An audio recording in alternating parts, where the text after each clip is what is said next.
Hoje a gente vai mergulhar em um mistério que vive no coração das finanças. Vamos falar de uma métrica que muita gente trata como heroína na hora de decidir um investimento, mas que, na verdade, esconde um lado bem perigoso. Prepare-se porque hoje vamos falar da taxa interna de retorno, a famosa TIR. E olha, não estamos falando de uma ferramenta qualquer, não. Ela é a queridinha do mercado. Pensa só, 3 em cada 4 executivos confiam na TIR para dar o sinal verde ou não para projetos que valem milhões. Ela é a grande estrela. Mas a pergunta é, será que ela merece todo esse prestígio? Então vamos começar pelo começo, porque todo mundo adora a TIR. Qual é o segredo dela, né? Onde está o seu superpoder? Ok, vamos para a parte um pouco mais técnica, mas que é fundamental. A definição formal diz que a TIR é a taxa de juros que faz o valor presente líquido, o VPL, de um projeto ser igual a zero. Traduzindo para um bom português, é a taxa de retorno que faz com que todos os ganhos futuros do projeto, quando trazidos para o valor de hoje, se igualem exatamente ao investimento que foi feito lá no começo. E o verdadeiro pulo do gato, o que faz todo mundo amar a TIR, é isso aqui: a simplicidade. A regra é super clara. Se a TIR do projeto for maior ou igual à sua taxa mínima de retorno, a tal da TMA, pronto, projeto aprovado. Uma decisão que poderia ser super complexa vira um único número, uma porcentagem. É fácil, é intuitivo. O que poderia dar errado, né? Pois é, acontece que o nosso herói tem um calcanhar de Aquiles. Um segredo que pode distorcer completamente a realidade de um investimento. Vamos imaginar a seguinte situação: um projeto para perfurar um poço de petróleo. Depois de rodar todos os cálculos, você chega nesse número espetacular, uma TIR de 120,56%. É de brilhar os olhos, parece um negócio do século, certo? Uma mina de ouro. Só que aí que vem a pegadinha. Esse número gigante assume uma coisa muito importante, mas que ninguém te conta. O que acontece com os lucros que esse poço gera no meio do caminho? A TIR assume que você vai reinvestir esse dinheiro na própria taxa de 120%. Mas e se a realidade for outra? E se a taxa que o mercado paga para reinvestir essa grana for de apenas 12%? A realidade, nesse caso, é um choque. O retorno mais realista desse projeto despenca para 50,84%. Quer dizer, ainda é um retorno excelente, claro, mas é menos da metade do que a TIR estava prometendo. A queda é brutal. E é aqui que a gente entende o tamanho do problema. A TIR carrega essa premissa escondida e muito perigosa. Ela parte do princípio de que todos os fluxos de caixa que entram no meio do caminho serão reinvestidos na própria TIR. No nosso exemplo, isso seria ter que encontrar outros investimentos pagando 120% ao ano. Isso é realista? Claro que não. Na vida real, esse dinheiro vai ser aplicado a taxas normais, bem mais baixas. E se você acha que o problema parava por aí, segura essa. A história fica ainda mais bizarra. Existem certos tipos de projeto em que o nosso herói não tem só uma identidade. Ele tem múltiplas personalidades. Para entender essa confusão, pensa num projeto de um centro de convenções temporário. Primeiro tem um investimento inicial, sai dinheiro. Depois, no ano 1, entra um lucro enorme. Só que no ano 2, aparece uma despesa gigante para desmontar tudo e pagar multas. Ou seja, o fluxo de caixa muda de sinal mais de uma vez. Vai de negativo para positivo e depois para negativo de novo. E o que acontece quando isso rola?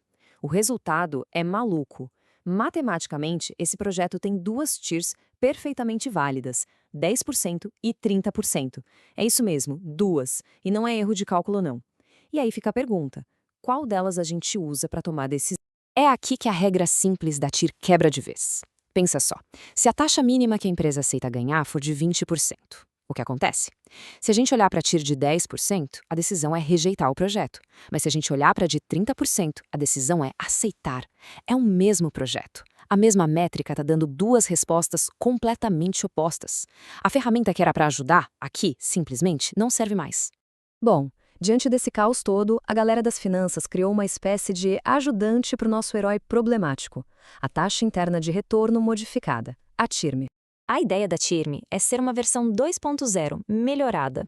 Ela foi feita para consertar justamente as duas grandes falhas da TIR. Em vez de assumir coisas irreais, ela obriga a gente a dizer de forma clara qual a taxa de mercado para reinvestir os lucros e qual a taxa para financiar os custos. E o resultado? Uma taxa de retorno única e, em tese, muito mais próxima da realidade. A lógica por trás é bem inteligente, olha só. Ela basicamente pega todos os gastos e joga lá para o começo, para o dia de hoje. Depois, pega todos os ganhos e leva tudo lá para o final do projeto. O que sobra? Um fluxo super simples, com uma saída de dinheiro no começo e uma entrada no final. Isso acaba com aquela confusão de múltiplas respostas e dá um resultado só. Parece a solução perfeita, não é? Mas você sabe como é, né? Em finanças, raramente existe bala de prata. E essa história tem uma última reviravolta. Um cenário onde até a TIRME, a nossa solução perfeita, pode tropeçar. Para fechar, vamos pegar um exemplo do dia a dia, um consórcio de carro. Aqui, o grande X da questão é quando a pessoa é sorteada. No primeiro cenário, digamos que a pessoa deu sorte, foi sorteada logo no começo, no mês 19.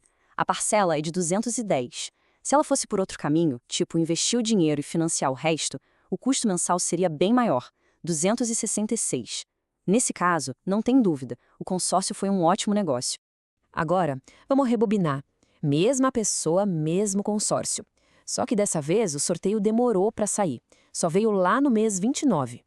A parcela continua sendo 210. Mas a alternativa de investir e financiar, agora, ficou mais barata. Custaria só 204 por mês. Viu o que aconteceu? O que era uma ótima escolha virou um péssimo negócio. E aí vem o golpe final. A TIRME, aquela nossa métrica supostamente aprimorada, sabe o que ela disse? Ela deu sinal verde para o consórcio nos dois cenários. Ela não foi capaz de perceber essa virada de chave, esse ponto em que o negócio deixou de valer a pena. Ela falhou em capturar a dinâmica da decisão. Então, afinal de contas, quem é a TIR nessa história toda? É a Heloína ou a vilã? A verdade é que ela não é nem uma coisa, nem outra. Ela tá ali, no meio do caminho. Então, o que a gente tira disso tudo? Primeiro, a TIR quase nunca é o retorno real de um projeto, por causa daquela premissa de reinvestimento. Segundo, em projetos complexos ela pode criar uma confusão danada e levar a decisões totalmente erradas. E terceiro, mesmo as versões melhoradas, como a TIR AM, não são a prova de falhas. A conclusão é que a TIR não é a resposta final. Ela é uma ferramenta, um parâmetro importante na análise, mas não pode ser a única palavra. Isso tudo deixa a gente com uma pulga atrás da orelha, né? Será que aquele único número, aquela métrica que guia decisões tão importantes, está mesmo contando a história toda? Talvez seja a hora de olhar além do número fácil e entender as complexidades por trás de cada decisão.